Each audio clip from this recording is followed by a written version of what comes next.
Okay, we are having an unusual but exciting conversation this morning. I'm recording this at towards the end of August with my good friend Danny Bauer.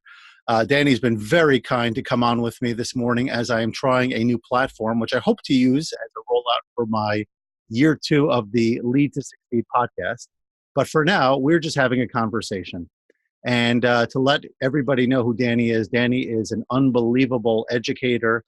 He's an educational leader, and what he's done is incredible. He has sort of taken himself out of the day to day in education. He's become a very, very valuable resource for school leaders in particular. He's the host of Better Leaders, Better Schools podcast. He does mastermind coaching. He's got all sorts of goodies going on, and he's been able to build himself a business that has allowed him to travel, that's allowed him to relocate from the States to Europe, and who knows where his next step will be. But either way, we're going to keep that going because I know that we're going to keep following you around the world and all of your exciting activities. So Danny, really thank you for coming on. And the thing that I'm most excited to talk about, and I'm going to give the mic over to you, is your new upcoming book, which is entitled Better Leaders, Better Schools Roadmap. So Danny, let's hear about it. I want to get the backstory. Tell us about the book, what motivated it. Fill us in. Sure. I'm glad you're excited, Naftali, because I'm absolutely, scared out of my mind, freaked out. This is the first book that I've written for school leaders, and it's been bubbling inside me, for quite a while, and I wanted to get it out. And so the idea was really inspired by Seth Godin. He wrote a manifesto that he called Stop Stealing Dreams. And he gave that away for free on his website and all over the internet. And I found it an incredibly inspiring tale. First of all, I love his work. So if people don't know Seth, it's crazy. You type in just his name, Seth, into Google and his blog comes up. So, those of us that have blogs and know about building platforms and how much work that takes, it's unbelievable that you type his name in and it's the first hit. But anyways, he writes in this very sort of sharp and concise, but it packs a punch type of style. And with Stop Stealing Dreams, he pushes the reader to criticize his work or to basically write their version, right? Version 2.0 of Stop Stealing Dreams. So I set off to do just that. He doesn't know it yet, and it's just because I'm a big scaredy cat. Like, I should have sent him a draft of it, I believe, a long time ago. However, I am going to Seth met before? Have you connected? No, not at all. I see. Okay, go ahead. I've taken a few of his online courses, so we've engaged that way. But yeah, we don't know each other at all. But long story short, he inspired me with Stop Stealing Dreams. I read that line, write your own. And I said, okay, I'm going to do that. And kind of as a way to hold myself accountable, once it's finished, send him a copy and put it out to the world, right? Okay. And so the way I went about writing the book was I hopped into Evernote. I listed 100 topics that I thought I had something to say on, and I just started writing. And without getting too much into the weeds, I had a process, right? 1 hour a day for 12 weeks. And in just a quarter, 3 months, Naftali, I had a 43,000 word manuscript. Whoa. And to me, the leadership principle there is, like, a lot of us have read Jim Collins, and I don't remember if it's in Good to Great, Built to Last, or Great by Choice, but the story of the two explorers, right, that are going to, I think it's the South Pole. I can't remember, but the point was the 20-mile march, right? And despite the weather or whatever, the team that ended up making it to the South Pole first and left the South Pole with their lives, they only did 20 miles a day, right? So if it was great weather, the dogs were feeling good, the humans were feeling good, they only did 20 miles. If it was terrible weather and everybody was feeling bad, they didn't do less, right? They just did 20 miles. So for me, what I want to share, with some of your viewers and everything is that, set a big goal and then say, this is how much I'm going to contribute to it every single day. And that becomes sort of your 20-mile march. And that's how I was able to write the book in 12 weeks. So before you continue, that was great. Actually, I'm an author of a book as well, Becoming the New Boss. My approach was a little different. I didn't quite just sort of punch out my items, but what I did was I was writing on a regular basis, mainly for Smart Brief, also for Huffington Post, some online platforms, and I was continually creating content. And I think that actually was the starting point. The book came a little bit later. So the Right. vision wasn't quite developed the same type of way. But I started to take all of that content and said, how can I pull this together in a useful way? Who could be a Mhm. useful reader that would benefit from this? And I started to identify the process and then identify where are the gaps. What do I need to Right. clean up? Where are the gaps? How do I need to adjust the language a little bit? Because I ultimately made it for new leaders in particular. Yeah. So I wanted the language to be consistent, but having that steadiness to it that you're describing, and it took me a lot longer, not 3 months, it took me 3 years for all of that to happen again, because I wasn't Mhm. driven specifically to write the book when I started, but Sure. Sure. nonetheless the idea of staying focused is great. Was that for becoming the new boss? Is that what That's you're right, yeah. describing? Okay. Yeah. Yeah. Yeah. Yeah. And now I'm So working on a book on delegation for school leaders right. specifically, Yeah, so I'm that's more excited targeted. for That's more that targeted. because it's such a need, right? When I talk about that a bit in the book, but in terms of getting things off your plate to free up time so you can do more meaningful work and get to those things.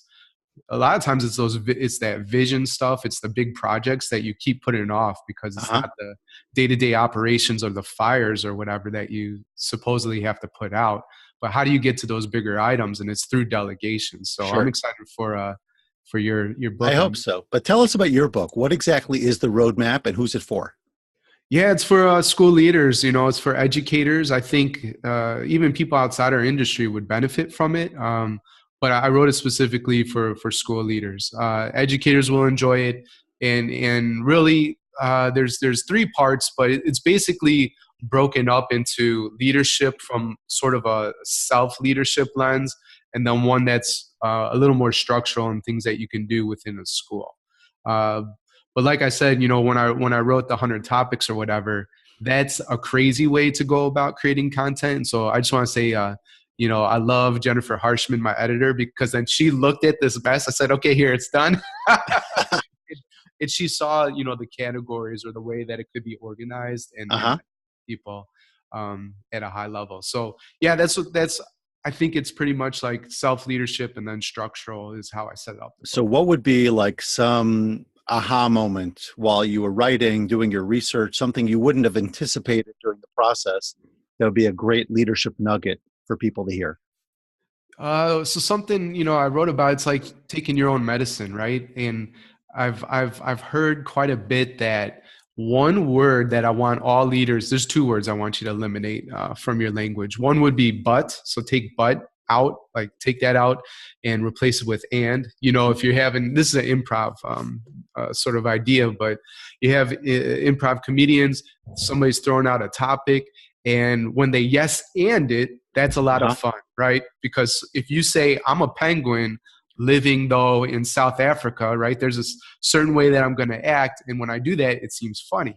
But if you guys say that I'm a penguin living in South Africa and I say, no, I'm not, that's the but, right? It Mm-hmm. slows down the whole conversation. So get rid of but and maybe you're saving up for a vacation, but you don't have enough money yet. So if you say, I'd really love to go to Florida, but I don't have the funds. Oh, you could, you see it in my body language. You heard it in the tone of my voice. But if I say something like, I'm saving up to go to Florida and it'll just take 3 more months, to have the right amount of funds So to let's get there. make that's great. Let's make that a school example. What do you have in mind for that one? Whew, well, Principal on a day-to-day mhm. operation. They want to get something done, and how does that work?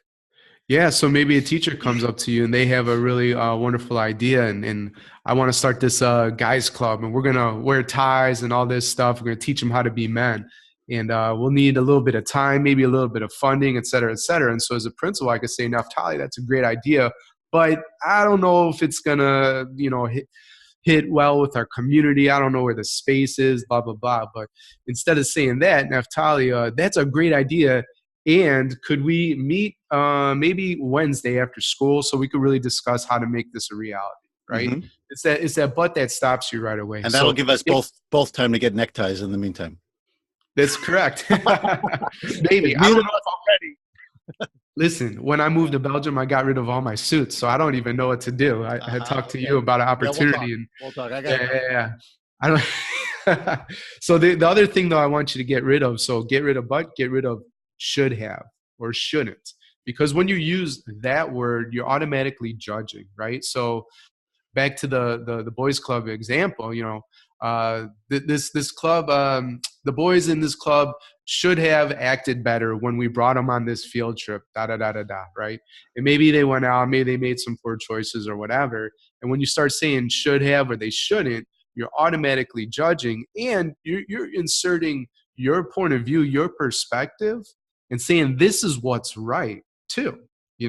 Before you have some sort of open dialogue and conversation around, well, maybe people have different perspectives on this. My way might not necessarily be right. But when I say should have or when I think should have, just stuff happens in your mind and it shuts you down, gets you frustrated, and I'm all about opening up possibilities, seeing potential, being as creative as you can, forming great bonds, with your staff. And so that's why I want you to get rid of should have or shouldn't have thinking.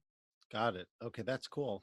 The coach in me loves that, because Good. part of running a school, but really just leading in general, is that managers and leaders, principals need to learn the basics of coaching. Yeah. Because if you are continually telling, whether we call that consulting, mentoring, or just informing, then people feel stifled and you're not bringing out the best in them. And on top of it, they're not owning it. Giving them an opportunity to think. You approach the questions, even if it doesn't resonate with you, you probe a little bit more, you ask them where they're coming from. You may not ultimately agree, and you can't only be a coach. You ultimately have to be the boss as well, to a Right. sense, and have the final word. But at least you're providing a platform for real conversation, which is nice. Exactly. Cool. Yeah. Any other nuggets you wanted to share with us about the book? There's so much there, but I think really what I want to tell people is if you want to get challenged, right? The whole idea, and I try to do this like Seth, is to offer my perspective on a variety of topics that had to do with self-leadership and structural leadership. From the advanced copies I sent out to get praise for the book, people said this really pushed me in my thinking. And that's my style. People that end up working with me in my leadership community, the mastermind, I think what they really appreciate about me is my out-of-box thinking, right? And so the text is a way of looking at school, which we've done for years in a very similar way, and says, well, maybe we could do it a little bit differently here, and here. And so if you're looking for innovation, a spark, a challenge, I think that's something that you'll see within the text. I am sure, because in every conversation we've had and all the great content you shared with me, I'm sure you will continue to be the out-of-the-box voice that people need, because we all know, look, education is growing in many ways, but we're still very much in the box in a lot of respects. And that's not always a bad thing.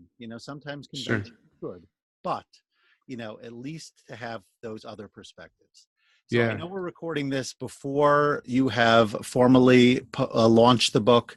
I know that there are going to be platforms on which the book will be available that may not be ready yet. But when people hear this recording, where can they find it? Where should they go so that they could get their hands on a copy and really grow from this wonderful text? Absolutely. Of course, it'll be available on Amazon. However, if you'd like to go to betterleadersbetterschools.com/roadmap, then you'll be able to even get a sample chapter, see if you like it, test it out, taste it before you buy it. I think you will be pleased and satisfied and full from what you read. But check that out, betterleadersbetterschools.com/roadmap. You get that sample chapter. I have a bunch of resources on there and downloadables for you too. Or if you just know, hey, I want to get this, head over to Amazon. You can buy it there too. Awesome. Well, Danny, it's been great catching up with you. Super excited for this new launch. I'm sure your book is going to add tons of value to the educational leadership space, and I definitely want to get my hands on a copy as well. Thanks so much for joining me this morning. I appreciate you having me on. Thank you. Okay, you got it now. Bye-bye.